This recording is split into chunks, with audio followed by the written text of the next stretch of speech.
Hello les amis, comment allez-vous? Ravi de vous retrouver en ce samedi 1er mai 2021 pour un update de marché. Alors un Bitcoin qui reprend de la force, un Bitcoin qui reprend du volume. On est vraiment tous très contents de le revoir de cette manière. Attention, attention, tout n'est pas encore joué. Il y a encore certains objectifs à aller chercher et à valider avant d'être sûr que nous ayons repris à la hausse. Ensuite, on y voit une map entière dans le vert, ça fait du bien, même s'il y a bien évidemment quelques contre-performances à très court terme, mais en général, toute la map a repris les couleurs. Un Ethereum à 2853 dollars qui pousse, qui ne s'arrête pas. Et je pense que ça ne déplaît pas à beaucoup de monde. Donc, un grand bravo à ETH qui performe de plus en plus. On a un BNB à 625 dollars qui lui aussi est en train d'aller chercher des nouveaux ATH de jour en jour. Alors, on a une petite performance à noter du Doge avec 14,66% de hausse en daily. On a un Kusama aussi qui pousse 6,9%, un Dash, on le voit aussi, qui lui est en train par la même occasion de s'extraire à la hausse avec plus 5,11%. Donc comme on le voit, on a les alts qui récupèrent grâce à un Bitcoin qui est en train d'aller de nouveau se construire petit à petit comme on aime bien. Donc on est vraiment sur une très très belle manière de se construire. Alors si je n'ai pas réalisé l'update de marché de vendredi, donc d'hier, c'est simplement parce que nous n'avions pas validé grand-chose, nous n'avions même pas avancé énormément par rapport à la dernière vidéo. Et de cette manière, je vous aurais peut-être induit en erreur, ce qui fait que j'ai préféré ne rien faire plutôt que vous induire en erreur. Donc, on se retrouve aujourd'hui pour pouvoir réaliser cette vidéo. Du côté de l'indicateur d'Altcoin Season, alors j'ai voulu vous le passer tout de suite après le Cryptocurrency Screener, simplement parce que ça va nous permettre un petit peu de voir à où est-ce que nous en sommes. Alors même après la correction du Bitcoin que nous avons pu connaître, nous sommes toujours dans l'Altcoin Season par rapport à cet indicateur-là, qui est l'Altcoin Season Index. Donc on le voit, on est à 90 sur 100, ce qui est déjà pas mal. On peut avoir une très très belle relance de la part des altcoins. Donc, on est en train de le voir un petit peu, tout avance de la meilleure des manières, donc c'est vraiment très très bien. Alors, faites attention un maximum parce que dès lors que le Bitcoin va reprendre vraiment de la ferveur, qu'il va nous rechercher à chaque fois de nouveaux points hauts ou alors qu'il va stagner et qu'il va commencer à réaliser un très grand range, nous allons sans doute connaître l'une des plus grandes altcoin season que nous n'ayons jamais connues sur le marché des crypto-monnaies. Vous allez voir pourquoi, une Bitcoin dominance qui chute de plus en plus, des altcoins et un crypto total des alts qui augmente de plus en plus lui aussi. Donc vraiment, toutes les étoiles sont alignées. Donc les amis, faites attention, regardez bien ce qui va se passer parce que quand ça va partir vraiment très fort. Du côté du cryptocurrency screener, alors on voit un petit peu mitigé aujourd'hui. On a beaucoup de orange, mais bon, c'est toujours mieux que ce qu'on avait pu voir dans le passé avec pas mal de rouge un petit peu partout. On a pas mal de performances qui se dessinent en daily et en weekly. Donc on voit que les alts et le marché crypto-monnaie en général sont en train réellement de récupérer tout ce qu'ils ont pu perdre. On n'y est pas encore à 100%, mais on est vraiment en train de se construire de la meilleure des manières. On va le voir de toute façon quand on ira dans le graphique. Donc voilà, on a aujourd'hui un Bitcoin qui pousse quand même 6,16% en daily et qui a récupéré 15,83% en weekly. Alors on n'a pas encore récupéré toute la baisse que nous avons connue, mais on est en train de le faire de mieux en mieux. Et puis, au profit des alts, évidemment. Alors, on voit un XRP et un Binance qui sont top 3, top 4, donc qui commencent à se hisser de plus en plus avec une performance de XRP sur 36% en weekly, un Binance qui nous pousse 21,29%. On a Ethereum qui, lui, vraiment est en train de se développer un maximum. Il est en train de réaliser enfin la poussée que l'on attendait et ce depuis bien longtemps. Donc, attention à Ethereum puisque comme il a vraiment été, on va dire, tassé sur son prix du fait qu'il n'avançait pas comme on l'attendait, comme on le voulait. Alors du coup, s'il part Ethereum, il peut partir vraiment très fort et aller récupérer tous ceux qu'il n'a pas pris auparavant. Donc attention à surveiller fort. On a un Dogecoin qui continue à pousser de plus en plus. Alors bon, bien évidemment, vous savez un petit peu ce que je pense du Dogecoin. Je ne vous dirai jamais de regarder, mais c'est une performance à noter quand même. Et voilà, on a une petite contre-performance du Wrap Bitcoin qui lui 100% dans le vert avec 6,29% en daily et 16% en journalier. Et après, voilà un petit peu pour le top 30, comment est-ce que ça se passe. Du côté du Scalpex Index, un crypto Fear and Greed qui est de nouveau dans le up et qui est dans le bleu. On voit un social index qui aujourd'hui est dans le neutre total et un market order flow qui est en recherche de vente à la minute où je vous parle. Mais à savoir que juste avant, on était dans le strong buy et je vois que par rapport au mur, il y a de plus en plus de murs d'achat. Donc, c'est un petit peu faussé, on va dire. Donc, voilà, aujourd'hui, vraiment plus en recherche d'achat.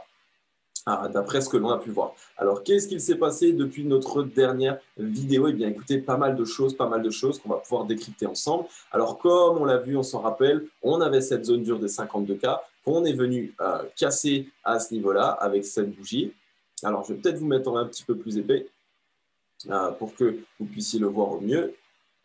Voilà. Alors, on l'a vu, on l'a cassé à ce niveau-là. On a réalisé un joli pullback pour venir valider cette initiative. Et puis, par la suite, on est venu s'affranchir aussi de la deuxième zone dure que je vous avais matérialisée par cette ligne noire ici. Et on est actuellement en train de réaliser le pullback dessus. Alors, la dernière petite zone à vraiment franchir, ça va être cette zone dure-là qui est comprise entre 57 481 $ et 58 200. Alors, on voit qu'on est allé la toucher à ce niveau-là, mais qu'on est un petit peu en train d'être rejeté. Alors, on va peut-être simplement faire un pullback sur la première zone dure pour essayer de se construire entre ces deux bornes-là pour enfin aller s'extraire à la hausse par la suite. Donc voilà, vous le voyez, c'est vraiment très positif la manière dont se construit actuellement le Bitcoin. Vous voyez, ça se construit vraiment par étage. On casse, on vient pullback, on casse, on vient pullback, on casse, on vient pullback. Moi, maintenant, vous le savez un petit peu, c'est vraiment de cette manière que je vois le marché crypto-monnaie avancer. Et donc, pour l'instant, il n'y a vraiment rien qui m'alarme. Donc,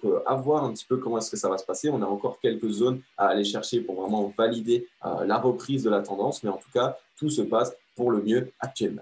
Du côté du graphique, eh bien, écoutez, on va voir un petit peu la même chose. Alors, comme on le voit au niveau du graphique aussi, on est venu du coup casser cette première zone dure, pullback, casser l'ancien point haut qui constitue lui aussi une zone assez dure, qu'on est en train de pullback aussi. Alors, j'espère qu'on va pouvoir la tenir à ce niveau-là, qu'on va juste réaliser le pullback et qu'on va essayer d'aller se construire. Alors, pourquoi pas réaliser même un grand range un petit peu de cette manière pour aller chercher notre target numéro 1, qui n'est rien d'autre en fait que l'ancienne ATH qui se trouve à 64 510 $. Alors, le Bitcoin se construit vraiment de la bonne manière. Alors, il y a quand même pas mal de points positifs à noter pour le Bitcoin qui peut nous laisser prédire qu'il va y avoir une très belle hausse à venir. On a un MACD qui est en train de croiser bullish en daily. Donc, c'est quand même un indicateur qui, lorsqu'on est sur des unités de temps qui sont assez élevées, est vraiment positif pour l'actif en question. Donc là, on est en train de croiser bullish. Donc, pourquoi pas essayer d'aller se relancer enfin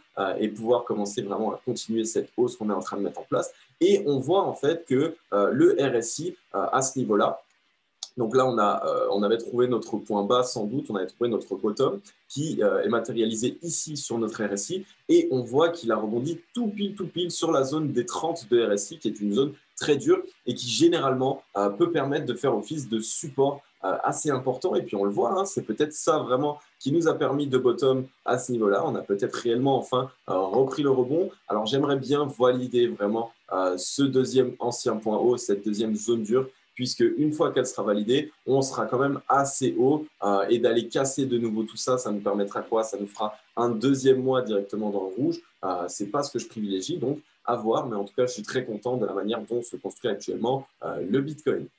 Ensuite, on peut aussi voir que par rapport au ruban, eh bien, on l'a bien cassé depuis le pullback sur la zone dure des 52 000. On est au-dessus de ce ruban. Alors, pourquoi pas pullback, aller peut-être chercher simplement le ruban qui va sans doute monter en fin de journée jusqu'à ici, donc bien évidemment l'ancien point haut. Donc, faire un joli rebond sur ce ruban et à la fois sur cet ancien point haut pour nous redonner de la force et essayer vraiment d'aller viser cette target numéro 1 qui se trouve à l'ancienne ATH. Donc vraiment, tout est positif. Alors moi, il y a juste une dernière chose que je ne trouve pas super positif, mais bon, ce n'est pas ça qui va forcément non plus casser tout le scénario que nous avons mis en place.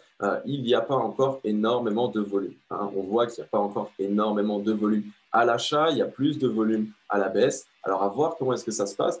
J'espère qu'on ne va pas être rejeté sur la target numéro 1 et qu'on va avoir un bull trap qui va être encore plus grand que celui auquel on pouvait s'attendre. Donc, de toute façon, c'est le temps qui nous dira. On va voir un petit peu la manière dont se construit tout ça.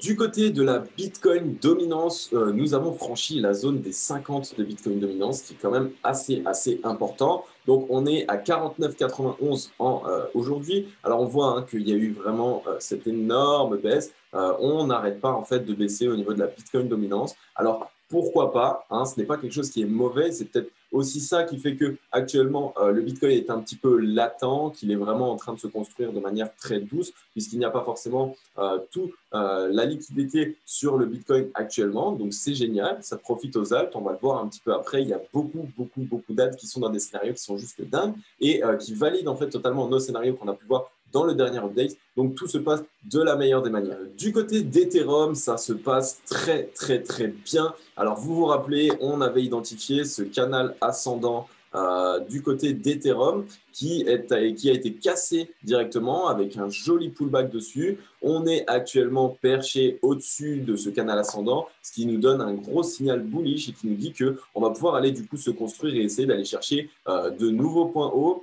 Le seul petit signal qui me faisait peur, c'était ce W qui se matérialisait sur le RSI et qu'on a directement validé. Donc, on est en train directement d'aller chercher un nouveau point haut et c'est vraiment quelque chose qui est très bien. Alors, quand je vous disais que ça me faisait un petit peu peur, ce n'est pas le W qui me faisait peur, bien au contraire. Un W, c'est un symbole qui nous prouve qu'on a de la ferveur, qu'on peut aller chercher encore des points plus hauts. C'était simplement cette espèce de léger divergence entre ce point-là et ce point-là, puisqu'on le voit que sur le cours, on a un point ici qui était plus bas que ce point-là, alors qu'ici, on a un point qui est plus haut que ce point-là. On appelle ça une divergence. Donc ça me faisait un petit peu peur, mais j'ai l'impression qu'on ne l'a pas validé du tout. Donc, on est en train d'aller peut-être simplement faire le pullback sur ce fameux canal ascendant pour aller chercher des points plus hauts. Alors, on voit qu'on a aussi eu une très belle mèche qui est allée directement nous valider ce support une fois de plus. Donc, on a eu une double validation de ce support, ce qui nous prouve qu'on a peut-être bel et bien validé ce support et donc qu'on ne va pas aller le rechercher de sitôt pour aller directement se construire et aller chercher de nouveaux points hauts. Ethereum contre le Bitcoin, rappelez-vous, alors on avait une fois de plus ce canal qui se matérialisait. Donc, on voit, hein, on allait chercher le point haut pour aller chercher le point bas, point haut, point bas et là point haut et on a réalisé donc cette espèce de W un petit peu en diagonale qui pouvait nous prouver hein, bien évidemment que ça allait être quelque chose qui était encore une fois bullish. C'est vrai que tout ce qui se passe un petit peu en ce moment du côté d'Ethereum est assez bullish. Alors on voit que sur la dernière poussée à ce niveau-là, on est allé franchir cette borne haute du canal ascendant. On a rebondi dessus donc pour aller réaliser le pullback parfait. Et de cette manière, on est encore en train de se relancer après ce pullback. Donc, c'est très bullish, les amis. Une fois qu'on a cassé ce canal qui, je le rappelle, on était entré dans ce canal en septembre 2020. Donc, casser quelque chose qui s'est déjà premièrement matérialisé en daily, donc une unité de temps qui est assez importante et qui en plus dure depuis très longtemps. C'est souvent annonciateur de quelque chose de très bullish et d'un mouvement qui peut partir vraiment très fort et très rapidement, les amis. Donc, on vient de valider ce pullback. Au moment où je vous parle, on est en train de rebondir. Donc, c'est vraiment très bullish, les amis, pour Ethereum. On ne sait pas jusqu'où est-ce qu'il va pouvoir aller, mais attention, les amis, Ethereum peut partir vraiment très vite, très fort. Donc, à voir comment est-ce que ça va se passer, bien évidemment, dans le futur. Par rapport au ruban, alors, par rapport au ruban, comme on le voit, on est bien au-dessus. J'espère qu'on ne va pas aller franchir à la baisse pour aller rechercher ce ruban. Mais en tout cas, pour l'instant, je n'ai pas l'impression qu'on ait envie de faire ça. Donc, c'est quelque chose qui est encore une fois très bullish. Donc, les amis, pour l'instant, sur Ethereum, toutes les étoiles sont alignées. À voir jusqu'où ira-t-il. Alors, du côté du Bitcoin Cash, les amis, qu'on a vu déjà dans l'update dernier, on voit que on est en train de se construire une fois de plus de la meilleure des manières. Donc, une fois de plus, on avait rebondi sur ce support qui nous a permis d'avoir de la ferveur. On est allé chercher le premier objectif directement. Le deuxième objectif qui lui aussi a été cherché, je vous l'avais expliqué, que si on cherchait le premier objectif, donc la target numéro 1, eh bien, on allait directement aller chercher la target numéro 2 si on arrivait à la casser. Donc, c'est ce qu'on a fait. On est allé chercher la target numéro 2. Alors, à voir, là, on est en train de réaliser un petit doji. Donc, peut-être qu'on va être rejeté pour aller pullback et valider la target numéro 1. Peut-être un léger range à l'intérieur pour aller, du coup, se construire. Peut-être valider la target numéro 2 aussi et aller chercher à nouveau la target numéro 3. Donc, bravo à tous les amis pour ceux qui sont passés directement sur mes indications et qui ont pu réaliser du coup un gain qui est assez important. On va le faire ensemble pour voir. Donc, depuis le support, comme je vous l'avais expliqué, à la target numéro 2, c'est quand même 33,36% de hausse, les amis. Donc, bravo, bravo à vous tous si vous avez ouvert ce trade sur mes indications. Donc, n'oubliez pas, les amis, si vous voulez trader ou ouvrir des positions ou acheter des crypto-monnaies, passez par les liens dans ma description. Vous allez recevoir des bonus gratuitement qui passent de 10 à 50 dollars. Donc, je pense que ce n'est pas négligeable. Ce serait dommage de passer à côté. Si vous passez par mes liens, vous pouvez obtenir des bonus qui vont de 10 à 50 dollars, comme je vous l'ai dit. Si vous ne passez pas par mes liens, vous n'allez pas avoir de bonus, les amis. Donc, n'hésitez pas, regardez dans la description, tous les liens, ils sont présents. Ensuite, on a le EOS qui n'a pas beaucoup bougé. Donc, on ne va pas forcément passer énormément de temps dessus. On voit que, comme je vous l'ai dit, on a rebondi. On est allé tester cette zone dure qui n'a pas l'air d'avoir envie d'être franchie. Donc, on va peut-être être rejeté pour aller rechercher le support et peut-être, pourquoi pas, commencer et débuter un petit range entre ce support et cette zone dure pour essayer d'aller enfin chercher cette zone dure. Donc, pour l'instant, du côté de EOS, il n'y a pas énormément d'entrain et on voit aussi que les volumes sont totalement baissiers. Donc, à voir comment est-ce que ça va se passer. Dès lors qu'il y aura du volume, je pense qu'on va pouvoir aller chercher et casser cette zone dure qui est déjà la première zone à franchir absolument si on veut pouvoir s'extraire à la hausse.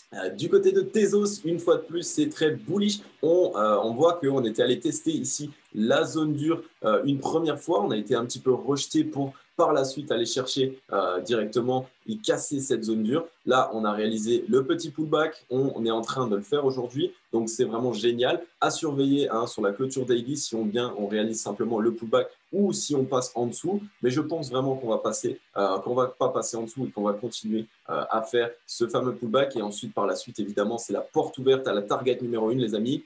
Une fois de plus, bravo à toutes les personnes qui ont réalisé le trade. Si vous ouvrez une position depuis la zone dure, imaginons du pullback de cet après-midi, eh bien, vous allez avoir quand même un trade qui va s'ouvrir et qui va être positif de 26,99%, les amis. Ce n'est pas négligeable. Donc, une fois de plus, les amis, je ne suis pas en train de vous donner des conseils financiers, absolument pas. Faites vos propres recherches. Je lis simplement mes graphiques. J'essaye simplement de vous donner et de vous transmettre mes connaissances et ce que je peux voir sur les graphiques, mais je ne suis absolument pas conseiller financier, je ne suis absolument pas habilité à pouvoir le faire. Donc, les amis, faites vos propres recherches, d'accord? On voit qu'on a ici un MACD qui est à l'aube de croisée bullish. Donc, c'est encore une fois de plus un élément qui est annonciateur de quelque chose qui peut être bon pour le Tezos. Alors, au niveau du ruban, on voit quoi? On voit qu'on est venu casser cette zone dure qui, en fait, nous a permis aussi de nous extraire à la hausse de ce ruban. On est en train de réaliser le pullback. Le ruban est directement sur la zone dure, ce qui veut dire que, franchement, si on devait vraiment ne pas réussir à garder cette zone dure, ça voudrait dire qu'il faudrait qu'on casse à la fois tout ce ruban et à la fois cette zone dure. C'est quelque chose qui va être assez compliqué selon moi. Donc, je pense qu'on va réaliser le pullback et une fois qu'on aura touché le ruban, ça va être vraiment le tremplin qui va nous permettre directement d'aller chercher cette target numéro 1, les amis.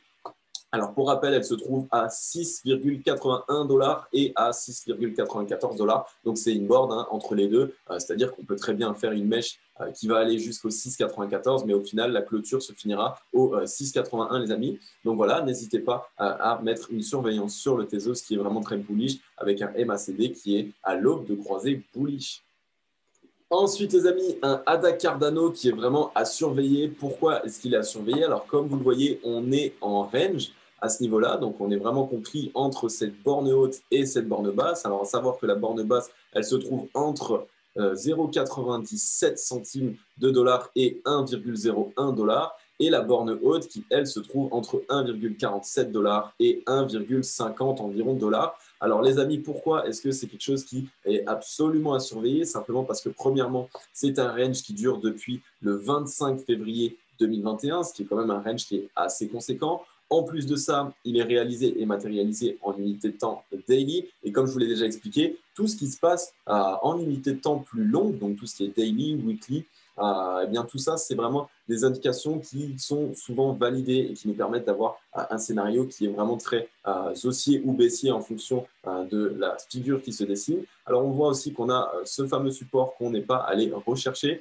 Alors, à voir, mais attention les amis, à Cardano qu'il faut absolument surveiller. À partir du moment où on va aller casser cette borne haute, ça va partir vraiment très fort à la hausse. Et si, à contrario, on casse cette borne basse, eh bien, ça va être aussi quelque chose qui va être assez bearish, d'accord? Alors, au niveau du ruban, on voit qu'on était passé en dessous, donc en allant chercher la borne basse, on est passé directement au-dessus. Alors, je vais vous déplacer ça pour que vous le voyez mieux. Voilà, on est passé au-dessus, comme d'habitude, pullback dessus, ce qui nous permet d'avoir de la ferveur. Alors, peut-être que c'est ce qui va nous permettre d'aller chercher la borne haute. Peut-être pas, de toute façon, à voir. On va voir un petit peu comment ça se passe. Le ruban qui commençait un petit peu à se mettre à plat, mais qui est enfin en train de se développer, ce qui peut aussi nous donner une indication à la hausse plutôt, puisque il pourrait se construire un petit peu de cette manière. Et donc, voilà, le prix qui monterait directement avec lui. Et pourquoi pas aller chercher ensemble la borne haute. Donc, voilà. Le ruban de moyenne mobile qui constitue quand même un indicateur qui est vraiment très puissant et qui est très utilisé sur le marché des crypto-monnaies. Donc, si vous pouvez l'utiliser, n'hésitez pas à l'utiliser. De toute façon, je vous ferai une vidéo prochainement, les amis, sur les indicateurs que j'utilise et comment les utiliser pour que vous aussi puissiez les utiliser de la meilleure des manières. Ensuite, les amis, on a le Litecoin qui lui aussi est dans une très très bonne disposition. Donc, comme d'habitude, il a rebondi sur son support qu'on avait matérialisé. On est allé casser cette zone dure avec un petit peu de volume. Donc, c'est quand même plutôt sympa. On a pullback une fois de plus comme d'habitude. Donc, on voit la cassure, le pullback et on est en train de s'extraire à la hausse, les amis. Comme d'habitude, on a la target numéro 1 à aller chercher en premier lieu qui se trouve autour des 308 $. Donc, les amis, pour celles et ceux qui ont ouvert leur trade à la zone dure, vous allez pouvoir, sur le pullback de la zone dure, vous allez pouvoir bénéficier quand même d'un trade à 26,96% de hausse, les amis. Ce n'est pas négligeable. Donc voilà, bravo à vous tous qui ouvrez des positions grâce aux indications que je vous donne, les amis. Donc, à voir. Ensuite, on voit quoi? On voit aussi que le momentum du MACD qui était bearish perd directement de son momentum et de sa force vendeuse. On est à pas grand-chose de pouvoir cross bullish. Alors bon, là, on est un petit peu plus à plat, donc pourquoi pas peut-être réaliser un espèce de petit range et se construire doucement. Mais à partir du moment où on va avoir vraiment un mouvement qui va nous emmener à la hausse, le MACD va directement cross bullish et c'est vraiment très, très annonciateur pour le Litecoin. On a un ruban qui, une fois de plus, les amis, comme je vous le répète, le ruban est vraiment un indicateur qui est très, très puissant puisqu'on l'a cassé avec du volume, une grande bougie pour aller chercher le haut de ce ruban. On a pullback directement dessus et on a rebondi. C'est ce qui se passe très, très souvent, les amis. Donc voilà, un grand bravo à toutes ces personnes qui ont pu ouvrir leur position. Ensuite, les amis, on passe au Dash que nous n'avons pas encore vu. Donc, lui, pareil, un petit peu comme tous les alts, il est dans la même situation. On a ce niveau de support qui nous a permis de rebondir. Alors là, on est allé chercher très, très fort à la hausse directement la target numéro 1. On a cassé la zone dure. Donc, ça a été vraiment très rapide. On voit qu'on a été par la suite rejeté sur la target numéro 1. On est presque allé chercher ce niveau de support. On n'y est pas encore allé. On est en train de travailler la zone dure. On le voit ici. Pour l'instant, on est rejeté. Alors, à surveiller comment est-ce que ça va se passer. Si on est rejeté, on pourrait très très bien aller, pourquoi pas, chercher un bas de support ou alors simplement avoir besoin d'être un petit peu rejeté pour aller directement casser à nouveau cette zone dure. Lorsqu'on aura cassé cette zone dure, et une fois de plus, les amis, n'oubliez pas d'attendre toujours la clôture daily au-dessus de la zone dure pour être sûr, parce que voilà, comme vous le voyez, il y a beaucoup de mèches qui peuvent passer au-dessus de cette zone. Une fois qu'on aura cassé cette zone dure, on aura une première target qui se situe ici. Alors attendez, je vais d'abord vous donner les prix. Qui se situe d'abord entre 378 $ et 389 $. Et ensuite, on a une deuxième target, si jamais on venait casser la target numéro 1, qui se trouve à 418 $. Alors en termes de pourcentage de hausse, si vous ouvrez votre position à la target numéro 1, ça représente 17,70%. Et pour la target numéro 2, ça représente 26,71%, les amis. Donc à surveiller le Dash. On voit une fois de plus qu'il lui aussi perd de son momentum bearish au niveau du MACD et qui est vraiment en train de croiser bullish. Donc les amis, une fois de plus, c'est quelque chose qui est annonciateur d'un mouvement qui peut être assez fort à la hausse dès lors qu'on aura validé ce croisement. Donc les amis, surveillez bien le Dash, il peut partir très vite, très fort. On a le ZRX, donc lui, une fois de plus, on ne va pas passer énormément de temps dessus parce qu'on voit un petit peu comment est-ce que ça se passe. Alors, on a rebondi sur le support, on est allé chercher cette zone dure qui nous a rejeté, donc on n'a pas réussi à la passer. Par contre, sur le ZRX, ce qu'on voit, c'est qu'on allait faire une mini correction et qu'on a déjà essayé de repartir à la hausse. Donc, je vois bien sur le ZRX une espèce de léger range juste en dessous de cette zone dure pour vraiment chercher de la force et par la suite essayer d'aller casser cette zone dure. Une fois qu'on aura franchi de cette zone dure, comme d'habitude, les amis, on a cette target numéro 1 qui se trouve entre 2,28 $ et 2,34 $, les amis. Donc voilà, une fois de plus. Par contre, là, ce qui me manque, c'est vraiment du volume. On voit qu'il n'y a aucun volume pour l'instant. Donc c'est vraiment ça, je pense, qu'il manque au XZRX pour pouvoir repasser et casser cette zone dure numéro 1. Et par la suite, on pourra aller directement chercher la target numéro 1 qui, elle, nous représente quand même 23 ou 24% de hausse sur ce trade. On a le MACD qui, lui, a croisé bullish. Donc, c'est encore quelque chose qui est très, très important et qui pourrait nous permettre de vraiment nous extraire à la hausse. Donc, regardez bien, hein, généralement aussi, les MACD, c'est des indicateurs, surtout en daily, qui peuvent nous donner des indications qui sont très puissantes sur le momentum directement de la puissance acheteuse ou vendeuse. Donc, les amis, sur le XZRX, soyez vraiment très prudents et regardez ce qui se passe. Si on casse cette zone dure, on va aller directement chercher avec un appel d'air quasiment à la target numéro 1. Donc, à surveiller.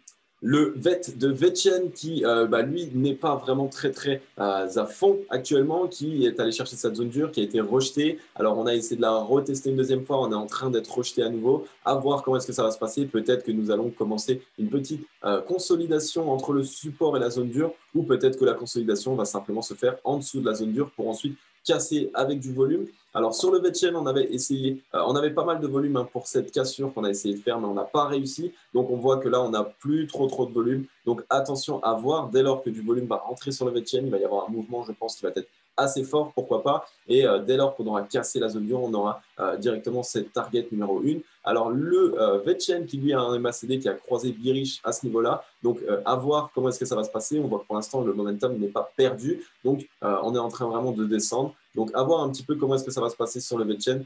Nous ne savons pas plus que ça actuellement. Et ensuite, on a le CRO contre le dollar, une fois de plus, qui lui aussi est allé tester cette zone dure. Il est en train d'être rejeté actuellement. Donc, à voir aussi comment est-ce que ça va se passer. Pour l'instant, on voit qu'on n'est pas vraiment passé au-dessus. On voit qu'on n'a pas non plus énormément de volume, même si on est sur des volumes qui sont assez conséquents. Mais je parle des volumes acheteurs qui ne sont pas vraiment très puissants. Par contre, on est à l'aube de lui aussi croiser bullish au niveau du MACD, au niveau du ruban. On est on est passé au-dessus, mais on n'est pas en train du tout de pullback dessus, donc on est en train d'être rejeté à la baisse. Donc attention, dès lors qu'on passera en dessous de ce ruban, ça va être la porte ouverte directement au support, et donc ce qui vous permettra à vous, personnes qui n'êtes pas encore entrées en position, de pourquoi pas essayer d'ouvrir une première position au support et puis ensuite aller chercher la zone dure, prendre des premiers profits une fois de plus à la première zone dure. Si on la casse, eh bien, on va aller peut-être chercher la target numéro 1. Vous prenez des deuxièmes profits à la target numéro 1, puis casser une fois de plus, on va prendre les troisièmes profits à la target numéro 3. Du côté du dollar, les amis, alors on avait ici matérialisé un important niveau de support qui est en train de jouer son rôle très à cœur à ce qu'on voit. On est en train de reprendre un petit peu de ferveur du côté du dollar. On était bien évidemment très bearish sur le MACD qui est en train un petit peu de remonter. Donc à voir comment est-ce que ça va se passer. On ne peut pas savoir si on va croiser, mais on voit qu'on est en train, pourquoi pas, de commencer à essayer de reprendre un petit peu de la ferveur du côté des acheteurs. On a une bougie assez conséquente qui est en train de se mettre en place aujourd'hui. Donc à voir si ce niveau de support résiste bien, et bien pourquoi pas nous permettre de rebondir sur le dollar et essayer d'aller chercher des points hauts. Alors, la première target se trouverait ici aux alentours des 91,508. La deuxième target qui se fixerait aux alentours des 92,408. Et puis, si on venait à casser encore une fois cette deuxième target, eh bien, on aurait une troisième target qui nous amènerait directement au 93,303. Alors, ce n'est pas forcément très bon pour le marché des crypto-monnaies puisque ça va avoir des liquidités qui ne vont pas être forcément entrées sur le marché des crypto-monnaies. Mais en tout cas, voilà, ça a l'honneur d'être souligné. Le dollar est en train peut-être de se relancer. Alors, à voir au niveau du ruban, on n'a pas encore dépassé le ruban. Peut-être qu'on va simplement aller le tester, être rejeté et ça va nous donner la puissance nécessaire pour casser ce niveau de support. Donc, à voir comment est-ce que ça va se passer, les amis. Alors, les amis, on a Nunia Beans qui nous présente directement le graphique du Bitcoin sur le monthly. Donc, on voit qu'on a eu la clôture hier du mois d'avril qui s'est clôturée sur un doji. Alors, une bougie en doji, c'est souvent annonciateur d'un retournement de tendance. Donc, à voir comment est-ce que ça va se passer. C'est vrai que c'est quelque chose qui est très annonciateur. C'est vrai que sur le marché des crypto-monnaies, on aime beaucoup regarder les clôtures en monthly parce que c'est un indicateur qui est sur du très long terme en termes d'unité de temps. Et donc, ça peut être souvent annonciateur de quelque chose. Alors, à voir comment est-ce que cela va faire réagir le marché. On a clôturé hier sur un doji qui pourrait être un retournement de tendance. Je ne pense pas pas qu'on va retourner toute la tendance, mais pourquoi pas voir s'il va y avoir 1 ou 2 mois qui vont être dans le rouge. Vraiment à surveiller cet indicateur. On voit que sur le mois d'avril, on a eu un moins 1,71%. Donc, à voir comment est-ce que ça va se passer, les amis. On a William Clement Tree qui nous poste un graphique de Glassnode qui nous montre qu'il y a eu un retrait très, très important de Bitcoin aujourd'hui, donc qui représente 11 504 Bitcoins, qui représente aujourd'hui 667 millions de dollars. Donc, c'est quand même très, très important. Alors, il nous dit que c'est l'un des retraits qui a été les plus importants réalisés actuellement sur le Bitcoin sur cette année. Donc, c'est quand même très important. Alors, on le voit, l'énorme spike qu'on a pu connaître à ce niveau-là, au niveau des transferts et les volumes d'échange des Bitcoins de Glassnode. Donc voilà, les amis, à noter quand même. C'est peut-être ça qui peut nous faire un mouvement qui soit très fort à la hausse ou très fort à la baisse, à voir comment est-ce que le marché va réagir suite à cette décision.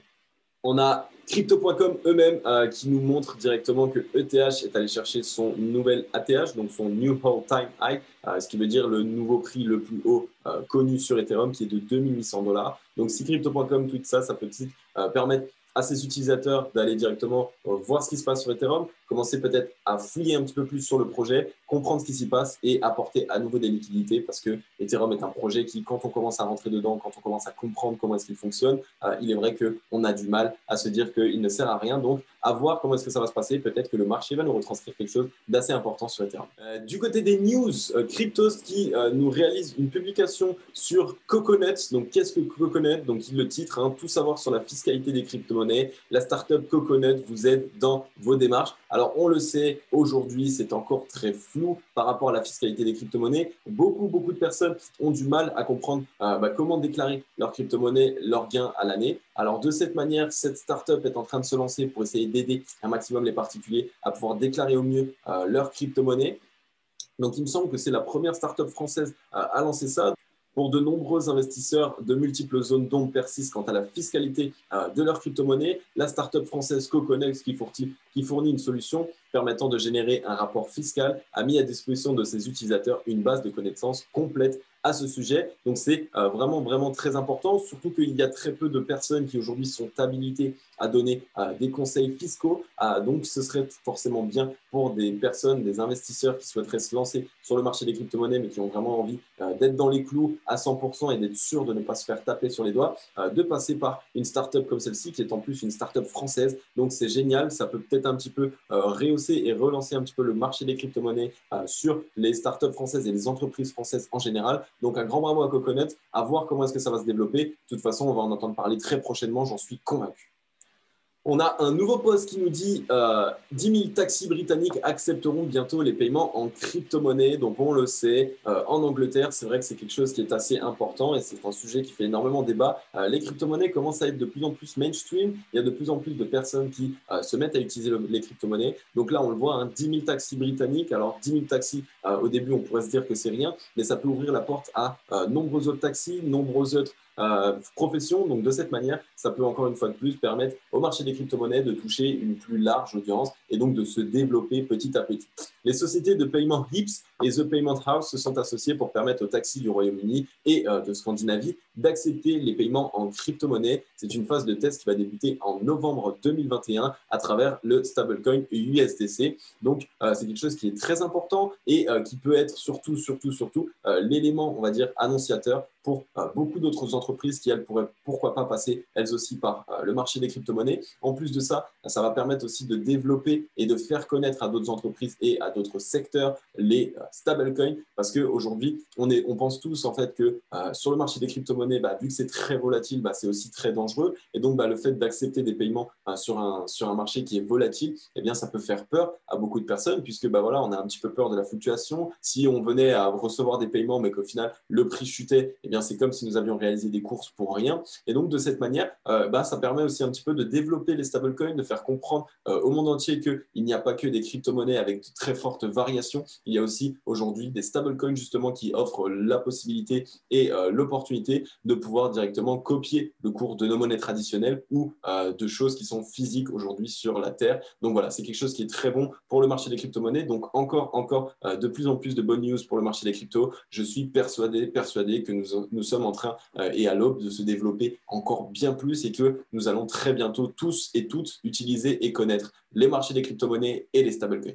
Ça y est, c'est validé. Coinbase permet maintenant à ses clients américains d'acheter des crypto-monnaies avec PayPal. Et ça, c'est encore une très grande news parce que je le rappelle, PayPal, c'est un moyen de paiement qui aujourd'hui bénéficie de plus de 250 millions d'utilisateurs, ce qui veut dire qu'il y a potentiellement 250 millions de personnes qui vont entendre parler des crypto-monnaies et qui vont pourquoi pas s'y pencher et pourquoi pas essayer d'investir dessus à travers PayPal pour aller vers Coinbase. Donc, les utilisateurs américains de la plateforme Coinbase peuvent maintenant acheter des crypto-monnaies avec leur compte PayPal. Cette nouvelle option, bien que pratique, se traduit par les frais considérables pour les utilisateurs. Alors ça, c'est dommage, malheureusement, on le sait. Premièrement, PayPal, c'est un moyen de paiement qui est peut-être bon, mais qui fait en sorte d'avoir énormément de frais. Et donc ça, c'est vraiment dommage. Et en plus de ça, Coinbase aussi, c'est un des exchanges qui a le plus de frais. Donc c'est dommage. Peut-être qu'il va y avoir des changements s'ils voient que leur partenariat n'est pas bon puisqu'il y a trop de frais et que personne ne se lance sur le marché des crypto-monnaies de PayPal à Coinbase. À voir comment est-ce que ça va se passer. Je suis persuadé qu'ils vont quand même mettre en place tout ce qui est nécessaire pour faire en sorte d'être accessible. Parce que c'est sûr que si on souhaite réaliser une transaction de $100 en crypto-monnaie et qu'on prend 15-20 $ de frais, ça va être très compliqué pour les utilisateurs. Donc, à voir comment est-ce que ça va se passer.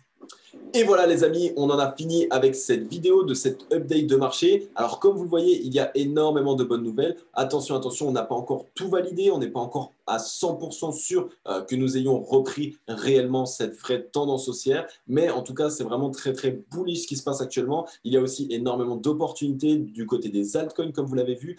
Une Bitcoin dominance qui chute de plus en plus et donc un Bitcoin qui se construit tout doucement et des altcoins qui explosent très fort à la hausse. On a un indicateur d'altcoin season qui nous prédit bien évidemment que nous sommes actuellement dans une grosse altcoin season. Donc les amis, regardez ce qui se passe. Il y a beaucoup d'opportunités. Alors si vous avez été content de cette vidéo, si vous avez appris un maximum de choses, si j'ai pu vous ouvrir les yeux sur ce qui se passait sur le marché des crypto-monnaies aujourd'hui, n'hésitez pas à bombarder les likes les amis s'il vous plaît. Laissez-moi un commentaire pour me dire ce qui vous a plu, ce qui ne vous a pas plu. Pourquoi pas aussi pouvoir discuter, posez-moi des questions. Je suis là pour échanger avec vous, il n'y a aucun souci. J'ai été vraiment ravi de vous retrouver aujourd'hui. Je vais partir à Barcelone demain, donc je vais changer totalement de cadre pour les vidéos. Ne vous inquiétez pas, je ne vais pas vous laisser. Je vais continuer à vous faire des vidéos depuis Barcelone. Ce sera un cadre qui sera totalement différent. Ça va me permettre à moi aussi de pouvoir me vider l'esprit, les amis. Donc voilà, en tout cas, c'était Cryptologique. J'étais ravi de vous retrouver aujourd'hui. Je vous laisse tous. Ciao, bye bye.